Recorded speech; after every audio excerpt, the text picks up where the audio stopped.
नमस्कार दोस्तों, स्वागत है आपका हाई फीवर में। तो आज मैं आपके लिए लेकर के आया हूं कि यूएस टॉर्पीडो ने एक ईरानियन वॉरशिप को डुबा दिया है और वो जो ईरानियन वॉरशिप था वो भारत से लौट रहा था। आखिर इसके पीछे का कारण क्या होगा? क्या यूएसए पूरी तरह से फुल फ्लेज्ड वॉर में उलझ गया है? क्या सच में ऐसा हो रहा है कि ईरान अब बिल्कुल भी नहीं बचने वाला है? आखिर ईरान कब तक लड़ेगा? कब तक उसमें साहस है कि यूएसए को वो जवाब दे सकता है? तो सब कुछ हम लोग डिटेल में जानेंगे कि इस वीडियो में कि कहाँ पे हमला हुआ था, कितने लोग मारे गए, ईरान का कौन सा वॉरशिप था, यूएसए ने कहाँ पे ये जगह पे हमला किया था और इसके पीछे का यूएसए का मकसद क्या है। आगे बढ़ते हैं दोस्तों। आगे बढ़ने से पहले मैं आपसे एक सवाल पूछना चाहता हूँ। अभी विशाखापट्टनम में एक एक्सरसाइज हो रहा है, मिलान 2026 हुआ है। इस मल्टीलेटरल एक्सरसाइज क्या इंडियन नेवी ने होस्ट किया है? पहला, ये फर्स्ट कंडक्टेड क्या 1995 एट पोर्ट ब्लेयर में हुआ था? दूसरा, तीसरा, the exercise primarily focus on improving maritime cooperation and interoperability among navies in the Indo Pacific region. तो इनमें से कौन सा जवाब सही है वो आपको बताना है। तो हम लोग इस वीडियो के अंत में जानेंगे इस वीडियो का इसका जवाब क्या है। तब तक आगे बढ़ते हैं दोस्तों। तो आखिर एक्चुअली हुआ क्या है, व्हाट हैपेंड? जो एक शॉर्ट समरी है ना पूरे वीडियो का, मैं आपको इसमें बता रहा हूँ कि ये जो ईरानियन वॉरशिप है जिसका नाम है आइरिस दीना, ये रिटर्न हो रहा था विशाखापट्टनम इंडिया से। ये पार्टिसिपेट किया नेवल एक्सरसाइज में और एक डिप्लोमेटिक नेवल एक्सरसाइज हो रखी थी भारत में, उसी से यहाँ से लौट रहा था। ये बुधवार को वॉरशिप क्या हुआ, यूएसए के टॉर्पीडो आए, इसको हमला किए और चल दिए।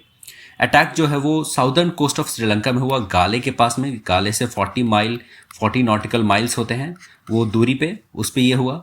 यूएस के डिफेंस सेक्रेटरी जो है पीट हेगसेथ, इन्होंने कंफर्म किया न्यूज़ को और उन्होंने ये भी कहा कि ये फर्स्ट टाइम है since world war two that the US directly torpedoed an enemy ship. एक दुश्मन के जहाज को तुरंत किसी ने अगर हमला किया है, मतलब उसको हटा दिया है, दो टुकड़ों में बांट दिया है, तो वो यूएसए ने ही किया है वर्ल्ड वॉर टू के बाद। तो इसकी जो टॉप स्टोरीज है दोस्तों, ये पूरे के पूरी इंडियन एक्सप्रेस आप ले लो, द प्रिंट ले लो, इंडियन टुडे है, सब ने कहा कि 87 लोग मारे गए हैं, 87 किल्ड हुए, 32 लोग अभी हॉस्पिटलाइज्ड हैं और कुछ लोग लापता हैं। तो इतने सारी चीज़ें हो रखी हैं इस चीज़ में। भारत से लौट रहे एक ही वॉर में दो टुकड़े कर दिए। जो टॉर्पीडो है दो टुकड़ों में उसे काटा और दोनों को डुबा दिया। इसमें बचने की आशा जो है किसी की भी नहीं है। तो आगे बढ़ने से पहले हम लोग देखेंगे दोस्तों कि आखिर ये जो मिलान एक्सरसाइज है ये क्या हुआ, ये देखिए आप।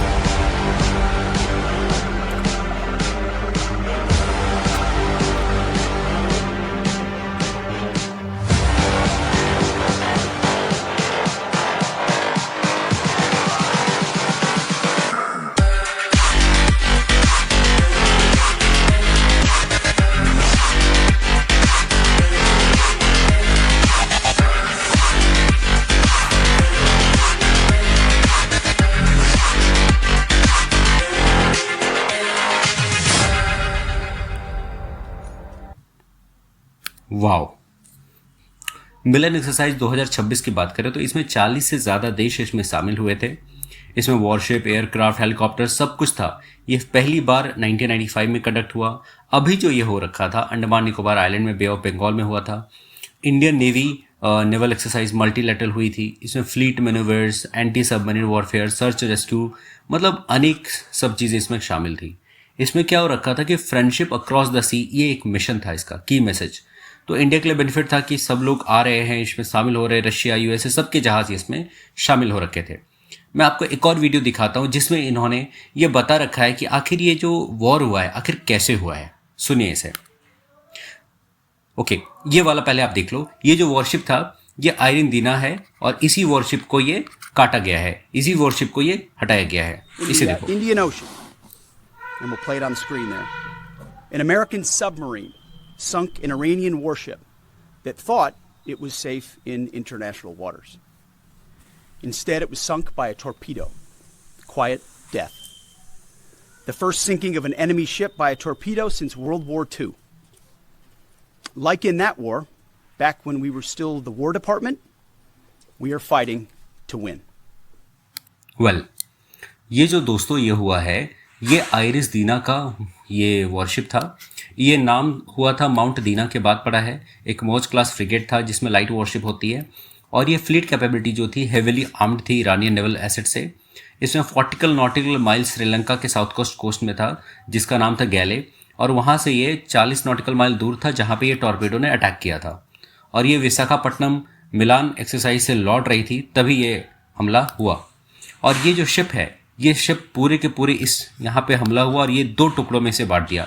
इसमें करीब बताया जा रहा है कि 180 इसमें लोग शामिल थे, 87 इसमें मार दिए गए, 32 को बचा लिया गया, बाकी सब अभी भी लापता हैं।